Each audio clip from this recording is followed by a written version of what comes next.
Hello दोस्तों, एक बार आपका फिर से स्वागत है आपके अपने यूट्यूब चैनल पर। और मैं हूं अभिनव यादव। इस चैनल पर हम क्लास 10 के एनसीईआरटी का सॉल्यूशन प्रोवाइड करवा रहे हैं मैथ्स का। और यहां पर हमारा अभी चैप्टर थर्ड चल रहा है, pair of linear equation in two variables. Polynomials के लेक्चर मैं दे चुका हूं, लिंक मैं भेज दूंगा। और pair of linear equation in two variables पर भी मैंने 3 लेक्चर दे चुके हैं। 2 में इंट्रोडक्शन है, एक में एक्सरसाइज 3.1 कंप्लीट करवाई है। और आज हम एक्सरसाइज 3.2 कंप्लीट करवा रहे हैं। तो चलिए बढ़ते हैं नेक्स्ट टॉपिक की ओर, नेक्स्ट एक्सरसाइज की ओर, जो है exercise 3.2।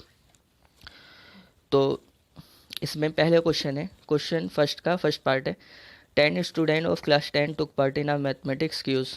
If the number of girls is four more than the number of boys, find the number of boys and girls who took part in the quiz. तो पहले question में क्या कह रहा है कि क्लास 10 में 10 बच्चे हैं, टोटल 10 बच्चे हैं, उन्होंने टोटल 10 बच्चे हैं जिन्होंने मैथमेटिक्स क्यूज में पार्टिसिपेट किया है। फिर सेकंड जो सिचुएशन है उसमें क्या कह रहा है कि जो नंबर ऑफ गर्ल्स हैं वो 4 मोर देन है नंबर ऑफ बॉयज़ से, मतलब नंबर ऑफ गर्ल्स 4 ज़्यादा है नंबर ऑफ बॉयज़ से। तो find the number of boys and girls who took part in the quiz. तो नंबर ऑफ बॉयज़ की और गर्ल्स की संख्या पूछ रहा है कि कितने कितने हैं, और उसे ग्राफिकली रिप्रेजेंट करना है। ठीक है, तो हमने लेट कर लिया, लेट नंबर ऑफ बॉयज़ भी कितने हैं, x, number of boys x let कर लिया, and the number of girls भी बाय। अब वो मैथमेटिक क्यूज में जो पार्टिसिपेट कर रहे हैं उसमें गर्ल्स भी हैं, उसमें बॉयज़ भी हैं, और टोटल गर्ल्स टोटल बॉयज़ मिला के कितने हैं, 10 है। तो x plus y equal to 10, क्योंकि दोनों मिला के 10 हो रहे हैं तो ऐड होगा। ठीक है, अब सेकंड जो सिचुएशन है उसमें कह रहा है कि if the number of girls is for more than the number of boys. अब गर्ल्स हमने कितने लेट किया है, y, तो गर्ल्स कितनी है, बॉयज़ से कितनी है, 4 ज़्यादा है। तो सेकंड इक्वेशन ये बनी हमारे पास। ये तो हो गया ग्राफिकली, इसका क्या मैथमेटिकली हो गया। अब इसे ग्राफिकली सॉल्व कर लेते हैं। तो हमने अब इक्वेशन फर्स्ट को उठाओ, ग्राफ पे कैसे रिप्रेजेंट करते हैं वो मैंने पहले ही बता दिया है, ग्राफ पे और मैथमेटिकली कैसे रिप्रेजेंट किया जाता है लाइंस को। अब पहली इक्वेशन उठाओ, x की वैल्यू निकालो, ये हो जाएगा 10 माइनस वाई। अब यहाँ पर y की वैल्यू पुट करते चले जाओ, y की यहाँ पर 3 रखो तो 10 माइनस 3 कितना हो गया, x की 7 मिली। y की यहाँ 5 रखो, 10 माइनस 5, x की कितना बचा, 5 मिला। y की वैल्यू यहाँ 6 रखो तो 10 माइनस 6, x की कितना हो गया, 4। कुछ भी वैल्यू रख सकते हैं आप अपने हिसाब से। अब इक्वेशन सेकंड उठा लीजिए, y equal to x plus 4। तो x प्लस 4, एक्स की वैल्यू रख दीजिए, x की वैल्यू 0 रखिए पहले, तो 0 रखी तो y की वैल्यू कितनी मिली, 0 प्लस 4 कितना हो गया, 4 हो गया। x की वैल्यू 1 रखा तो 1 प्लस 4 कितना हो गया, y की कितना हो गया, 5 हो गया। 2 रख दो, 2 प्लस 4, x की 2 हो गई, y की कितना हो गया, 6 हो गया। अब इसे ग्राफिकली रिप्रेजेंट करके देख लेते हैं ग्राफिकली कितना आता है। ठीक है, तो ग्राफिक ऐसे ग्राफ, इस ग्राफ पेपर पे आप ग्राफ कॉपी जो मिलती है उस पर बनाना। ठीक है, तो पहला हमारा जो पॉइंट था वो था 7 3, तो 7 x 7 और y कितना था, 3, तो 7 3 ये हो गया। दूसरा जो हमारा पॉइंट था वो कितना था हमारे पास, 5 5, तो 5 x चला और y भी 5 चला तो 5 5। तीसरा हमारा पॉइंट था पॉइंट 4 6, तो 4 चला और 6 ये रहा, तो तीनों पॉइंट ये रहे। इसको ज्वाइन कर लीजिए, इनको ज्वाइन करते हुए एक लाइन खींच लीजिए। अब एस 0 4, दूसरी लाइन के जो पॉइंट था पहला वो कितना था, 0 4, कोऑर्डिनेट 0 4 थे, तो 0 x और y कितना चला, 4, 1 और 5, 1 और 5। ठीक है, 2 और 6, तो 2 ये रहा और 6 ये रहा, 2 और 6, इन तीनों पॉइंट को ज्वाइन करते हुए एक लाइन मिला लीजिए। जहाँ ही जिस पॉइंट पे ये काटेंगे वही नंबर ऑफ बॉयज़ और नंबर ऑफ गर्ल्स होंगे। ठीक है, तो ये काटा है 3 और 7 पे। अब हमने बॉयज़ किस लाइन पे लाइट किए थे, एक्स एक्सिस पे, तो वाई एक्स एक्सिस पे। और गर्ल्स किस कितना लाइट किया था, वाई एक्सिस पे, तो वाई एक्सिस पे गर्ल्स हैं, ये यहाँ बॉयज़ हैं और यहाँ गर्ल्स हैं। तो बॉयज़ कितना है, 3, और गर्ल्स कितना है, 7। तो नंबर ऑफ बॉयज़ कितना हो गया, 3, और नंबर ऑफ गर्ल्स कितना हो गया, 7। चलिए बढ़ते हैं नेक्स्ट क्वेश्चन की ओर। नेक्स्ट क्वेश्चन है फर्स्ट का सेकंड पार्ट है, वो कह रहा है 5 pencil and 7 pens together cost ₹50, और whereas 7 pencil and 5 pens together cost ₹46। Find the cost of 1 pencil and that of pen. अब कोई व्यक्ति है, वो 5 पेंसिल और 7 पेन्स लेके आता है एक साथ, तो उसे 50 रुपये देने पड़ते हैं। फिर दूसरा व्यक्ति गया, वो 7 पेंसिल लेके आया और 5 पेंसिल लेके आया, तो उसे कितना देना पड़ता है, 46 रुपीज़ देने पड़ते हैं दोनों को कंबाइंड करके। तो find the cost of 1 pencil and that of 1 pen. ठीक है, इसमें भी वही करेंगे, let the cost of 1 pencil कितना है, x रुपीज़ कर लिया, and the cost of 1 pen equal to कितना है, y रुपीज़। तो हमारे पास भाई एक पेंसिल 10 रुपये की है, तो 5 पेंसिल कितने होंगे, 10 × 5 यानी कि 50, तो ऐसी 5 पेंसिल की कॉस्ट कितनी हो जाएगी, एक की कॉस्ट x है तो 5 की कितनी हो जाएगी 5x भाई। इसी तरह एक पेन की कॉस्ट कितनी है 20 है, ठीक है, तो 7 पेन की कितनी होगी 140 हो जाएगी, 20 की 7 से मल्टीप्लाई हो जाएगी, ऐसी 7 इंटू वाई, ठीक है, तो ये रुपीज़ हो गया। इन दोनों का जो अमाउंट है वो कितना देता है, वो 50 देता है, ठीक है। दूसरी में सिचुएशन भी यही है कि 7 pencil and 5 pens together cost 46, इसमें भी वही है 7x 5/=46। पहली वाली इक्वेशन ले लीजिए, पहली वाली इक्वेशन में x की वैल्यू निकाली है हमने, तो 5x अभी यहीं रहने दीजिए, इसे उधर ले जाइए तो ये हो जाएगा 50 माइनस 7y हो जाएगा, और x के साथ कोई नंबर मल्टीप्लाई में होता है तो वो उधर जाके डिवाइड में चला जाता है, तो ये x की वैल्यू आ जाएगी। अब इस इक्वेशन में आप वैल्यू पुट करते चले जाइए, वैल्यू मिलती जाएगी, ठीक है। तो पहले हमने y की जगह कितना रखा, y 0 रखा, तो ये तो 0 हो गया पूरी टर्म, तो 50/5, तो क्या x कितना मिला 10 हो गया। y की जगह आपके 5 रखिए, तो 7 5 जगह कितना हो गया 35, 50 माइनस 35 कितना हुआ 15, 15/5 कितना हो गया, x कितना आ गया 3 आ गया, ठीक है। आगे बढ़ते हैं, आगे गया 7x + 5y=46, यहाँ पर y की वैल्यू निकालेंगे, x की वैल्यू कुछ भी निकाल लीजिए, मैंने y की वैल्यू निकाली है, तो 5y यही रहने दीजिए, ये उधर जाके कितना हो जाएगा माइनस में 46 माइनस 7x, अब ये मल्टीप्लिकेशन में यहाँ डिवाइड में चला जाएगा, ठीक है, इस तरह y की वैल्यू आ जाएगी, या x की वैल्यू भी निकाल सकते हैं। अब इस इक्वेशन में x की 3 रखिए, तो 5 3 जा कितना हो गया 21, 46 माइनस 21 कितना बचा 25 बचेगा, और 25/5 कितना हो गया 5 आएगा। अब x की यहाँ रख लीजिए 8 रख लीजिए, ठीक है, तो 7 8 से कितना हो गया 56 हो गया, 46 माइनस 56 माइनस का 10/5 कितना हो गया भाई, कितना आ गया -2 आ गया। इसे भी ग्राफ पर रिप्रेजेंट कर लेते हैं, तो पहले पॉइंट था हमारा 10 0, तो x कितना था 10 और y कितना था 0, तो ये मिला पॉइंट। दूसरा कितना था x 3 और y 5, तो 3 ये रहा और 5 ये रहा, तो 3 5, ठीक है। अब दूसरी वाली लाइन का पहले जो कोऑर्डिनेट थे वो 3 और 5 थे, तो x 3 ये चला और y 5, तो यहाँ मिल गया, ठीक है, ये वाला पॉइंट मिल गया। दूसरा फिर अगला कितना है 8 x 8 y कितना है -2, तो x 8 चला और y कितना चला -2, तो -2 नीचे आएगा, तो ये रहा पॉइंट। इन दोनों पॉइंट को मिलाते हुए एक लाइन बना ली। अब ये कहाँ काट रही हैं दोनों लाइन, जिस पॉइंट पे काटेंगे, जिस इंटरसेक्शन पॉइंट पे काटेंगे वही इसका सॉल्यूशन होगा, ये मैं पहले ही बता चुका हूँ।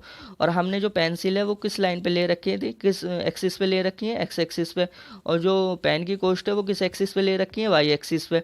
तो यहाँ पर एक्स एक्सिस पे कितना है 3 और वाई एक्सिस पे कितना है 5, तो कॉस्ट ऑफ पेंसिल कितनी हो गई ₹5, ₹3 एंड कॉस्ट ऑफ पेन कितना हो गया ₹5। तो पेंसिल की कॉस्ट तो ₹3 हो गई और पेन की कॉस्ट कितना हो गया ₹5। तो इस तरह आप ग्राफिकली उसका सॉल्यूशन निकाल सकते हैं, ठीक है। तो सॉल्यूशन के लिए क्या है, जब लाइन काटती हैं तो वही उसका सॉल्यूशन होगा इंटरसेक्टिंग लाइंस में, और इंटरसेक्टिंग लाइंस में ये एक यूनिक सॉल्यूशन ही आता है। तो बढ़ते हैं नेक्स्ट क्वेश्चन की ओर, जो है सेकंड में ये पूछ रहे हैं कि जो A1/A2, B1/B2 और C1/C2 की हेल्प से हमें पहचानना है कि लाइंस कैसी हैं, इंटरसेक्टिंग लाइन है, पैरेलल लाइंस है, कोइंसिडेंस लाइन है। ये मैंने पहले ही बता दिया है कि आपको कंडीशन अप्लाई करके पहचानते कैसे हैं कि ये इंटरसेक्टिंग लाइंस है, पैरेलल लाइंस है एंड कोइंसिडेंस लाइंस है, ठीक है। तो अब ये पेयर ऑफ इक्वेशन दे रखी है, इसे जनरल फॉर्म में हमने इसे कंपेयर कर लेंगे, तो A1x + B1y + C1 = 0, A2x + B2y + C2 = 0। तो हमने इसे कंपेयर कर लीजिए, A1 कितना हो गया 5, B1 कितना -4, C1 कितना हो गया 8, A2 कितना हो गया 7, B2 कितना हो गया 6 और C2 कितना हो गया -9, ठीक है। पहले हम A1/A2 निकाल देंगे, तो 5/7, B1/B2 निकालो -4/6, ठीक है, और C1/C2 तो कितना हो गया +8 और -9, यहाँ -9। तो पहले चेक कर लेते हैं A1/A2 = B1/B2, तो हम देख रहे हैं कि पहले A1/A2 आया 5/7 और B1/B2 कितना आया -4/6, तो ये सिंपलेस्ट फॉर्म में हो जाएगा। और क्यों एक ही ऐसा नंबर जिससे ये दोनों कट जाएं वो ही सिंपलेस्ट फॉर्म में कहलाते हैं। तो -2/3, अब इससे ये कटेंगे नहीं, कोई एक ऐसा कॉमन नंबर नहीं होगा कि जिससे ये दोनों कट जाएंगे, तो ये इसकी सिंपलेस्ट फॉर्म हो गई। क्या 5/7 -2/3 के इक्वल है, नहीं है, तो इसलिए अनइक्वल का साइन लगा दिया, ठीक है। तो ये किस तरह की लाइन है, इंटरसेक्टिंग लाइन्स है। आपको लाइन्स कंडीशन पता होनी चाहिए इंटरसेक्टिंग लाइन्स की, पैरेलल लाइन्स की और कोइंसिडेंस की लाइन्स की, जो पहले मैं लेक्चर में प्रोवाइड करवा चुका हूँ, जो उससे पहले लेक्चर दिए हैं उसमें मैंने सारा बता दिया है, तो आप वहाँ पर जाके चेक कर लीजिए, ठीक है। तो ये इंटरसेक्टिंग लाइन्स हो गई। इस क्वेश्चन सेकंड का थर्ड पार्ट देख लेते हैं। क्वेश्चन सेकंड का थर्ड पार्ट है 6x minus 3y plus 10 equal to 0, 2x minus y plus 9 equal to 0। इसे भी जनरल फॉर्म जो पेयर ऑफ लीनियर इक्वेशन होता है इन टू वेरिएबल्स उसमें कंपेयर कर लेंगे। a1x plus b1y plus c1 equal to 0 इस तरह। तो a1 कितना हो गया 6, b1 कितना हो गया -3, c1 कितना हो गया 10, a2 कितना हो गया 2, b2 कितना हो गया -1 और c2 कितना हो गया 9। तो पहले तो a1 अपॉन a2 6/2 कट गया 3/1, ठीक है, 3 से 2 से कट रहा है, ठीक है, 3/1। फिर b1/b2 तो -3 -1 माइनस से माइनस कैंसिल 3/1, c1/c2 10/9। कंडीशन पहले चेक कर लेते हैं a1/a2 इक्वल है b1/b2 के। तो a1/a2 इक्वल b1/b2 तो 3/1 3/1 इक्वल है। अब चेक कर लेते हैं ये c1/c2 के भी इक्वल है कि नहीं है। तो a1/a2 equal b1/b2 equal c1/c2, 3/1 equal 3/1 but not equal 10/9। तो ये कौन सी कंडीशन है, ये पैरेलल लाइंस की कंडीशन है कि a1/a2 इक्वल होना चाहिए b1/b2 बट नॉट इक्वल होना चाहिए c1/c2। तो कंडीशन जरूर याद रखनी है आपको, और मैंने पहले ही इस चीज़ पे जोर दिया है कि कंडीशन जरूर याद रखनी है। तो ये क्वेश्चन हो गया, क्वेश्चन सेकंड भी कंप्लीट हो गया है। क्वेश्चन थर्ड में पूछ रहे हैं कि कंसिस्टेंट सॉल्यूशन क्या होता है, इनकंसिस्टेंट सॉल्यूशन क्या होता है। तो कंसिस्टेंट इनकंसिस्टेंट मैंने पहले ही बता दिया किससे कौन से सॉल्यूशन होते हैं, एक बार फिर से बता देता हूँ। कंसिस्टेंट वो सॉल्यूशन होते हैं जिसमें कम से कम एक सॉल्यूशन तो मिलता है, और ये किसमें मिलता है, इंटरसेक्टिंग लाइंस और कोइंसिडेंस लाइंस से मिलता है। इनकंसिस्टेंट सॉल्यूशन जिसमें कोई सॉल्यूशन नहीं मिलता, तो ऐसी कौन सी लाइंस होती हैं, पैरेलल लाइंस होती हैं। इसमें भी वही कंपेयर कर लेंगे हम, 3x प्लस 2y इसे इधर लिया है -5 equal to 0, 2x minus 3y इस इधर इक्वल इधर लिया है -7 इक्वल टू 0। ये मैंने इसलिए करा है कि general form a x plus b y plus c1 plus c equal to 0 होती है। आप इधर भी रहने दोगे तो कोई परेशानी नहीं है, साइन से साइन वो कैंसिल ही होने हैं।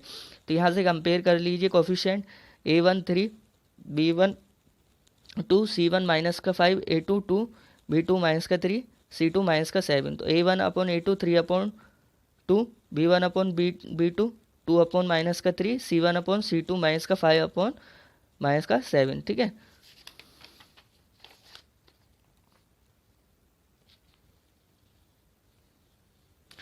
तो कंसिस्टेंट मैंने बता ही दिया है, तो कंपेयर कर लिया। a1/a2 इक्वल है b1/b2 नहीं होना चाहिए कंसिस्टेंट, 3/2 नॉट इक्वल है -2/3। तो ये किस तरह का सिस्टम है, कंसिस्टेंट सिस्टम है जो इंटरसेक्टिंग लाइंस को रिप्रेजेंट कर रहा है। नेक्स्ट क्वेश्चन देख लीजिए। 4/3x plus 2y equal to 8 और 2x plus 3y equal to 12, ये पेयर ऑफ लीनियर इक्वेशन दे रखा है, ठीक है। अब इसके नीचे 3 आ रहा है, तो ये बहुत गड़बड़ सा लग रहा है, कुछ अजीब सा क्वेश्चन लग रहा है। तो कोई परेशानी नहीं है, यहाँ पर एलसीएम ले लीजिए, इसके नीचे 1 होगा, कुछ नहीं होता 1 होता है। तो 3 एलसीएम आया, 3 और 1 का 3 एलसीएम है। 3 को 3 से डिवाइड करवाया 1, और 1 की ऊपर मल्टीप्लाई हुई 4 से, तो 4x। अब 3 को 1 से डिवाइड करवाया 3 टाइम, और 3 की 2 से हुई 6y, ठीक है। अब ये इधर भेज दीजिए, ठीक है। ये हो गया 4x प्लस 6y 24। कोई ऐसी टेबल जिससे ये तीनों नंबर कट रहे हैं बिल्कुल। 2 से 2x plus 3y equal to 12, तो पूरी इक्वेशन को 2 से डिवाइड करवा दीजिए। अब ये भी 2x plus 3y equal to 12। एक बात ध्यान दीजिए, जब दोनों इक्वेशन सेम हो जाती है तो वो कॉन्सिडेंस लाइन्स होती हैं, ठीक है। तो अब a1 equal to 2, b1 equal to 3, c1 equal to 12, a2 equal to 2, b2 equal to 3, c2 equal to 12। तो हम चेक कर लेंगे a1/a2 b1/b2 equal to c1/c2। अगर ये कंडीशन चेक हो रही है, पहले हम a1/a2 b1/b2 करते हैं चेक, अगर ये इक्वल आ जाता है फिर c1/c2 करते हैं। यहाँ से हमें दिखाई दे रहा है कोफिशिएंट इनके कैसे सारे इक्वल है, 2/2, 3/3, 12/12। तो ये 1 2 से कटा, ये 3 से कटा 1, और ये 12 से कटा 1, तो 1/1 इक्वल टू 1 इक्वल टू 1। तो किस तरह की सॉल्यूशन है, कंसिस्टेंट सॉल्यूशन है। और किस तरह की लाइन है, कोइंसिडेंस लाइन है, ठीक है। तो आगे जितना भी रिमेनिंग पार्ट बचा है इसका क्वेश्चन 4 5 6 7 जो हमें वो नेक्स्ट वीडियो में प्रोवाइड करवाएंगे। एक रिक्वेस्ट मेरी आपसे ये है कि वीडियो को जो है अंत तक देखे करिए, जिससे आपको किसी चीज़ की कोई परेशानी नहीं हो क्वेश्चन में। तो आप रिक्वेस्ट है प्लीज़ वीडियो को जो है लास्ट तक देखेंगे। और जब तक के लिए have a nice day, thank you.